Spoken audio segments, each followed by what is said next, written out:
નમસ્કાર, આપ જોઈ રહ્યા છો સ્પાર્ક ટુડે ન્યૂઝ. પાદરા સનાતન હિન્દુ રાષ્ટ્ર સંગઠન દ્વારા પહેલગામમાં આતંકી હુમલાના મૃતકોને કેન્ડલ પ્રગટાવી શ્રદ્ધાંજલિ અર્પણ કરવામાં આવી અને ભારે સૂત્રોચ્ચાર સાથે પાકિસ્તાનના રાષ્ટ્રધ્વજને સળગાવવામાં આવ્યો. પહેલગામમાં થયેલા આતંકી હુમલામાં આતંકવાદીઓએ નિર્દયી રીતે પ્રવાસીઓને ધર્મ પૂછીને મારી નાખવામાં આવ્યા. આજે નરસંહાર થયો તેને લઈને સમગ્ર દેશના લોકોમાં ભારે રોષ જોવા મળી રહ્યો છે.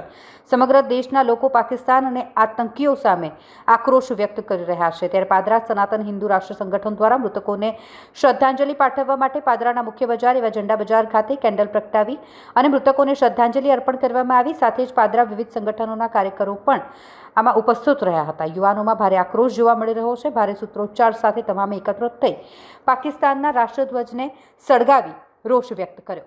જય શ્રી રામ, જય સોમનાથ. પહેલગામમાં જે 26 હિન્દુ ભાઈઓનું મૃત્યુ થયું હતું, આતંકી હમલામાં 26 ભાઈઓનું મૃત્યુ થયું હતું. જાણો છો જેવી રીતના ધર્મ પૂછીને હત્યા કરવામાં આવી હતી. જ્યારે આતંકવાદી લોકોએ જે ટેરરિસ્ટ લોકો છે, જે પ્રવાસીઓને તે કાશ્મીરની અંદર એક બાજુ હિન્દુ ભાઈઓને અલગ કર્યા હતા, એક બાજુ મુસ્લિમ ભાઈઓને અલગ કર્યા હતા.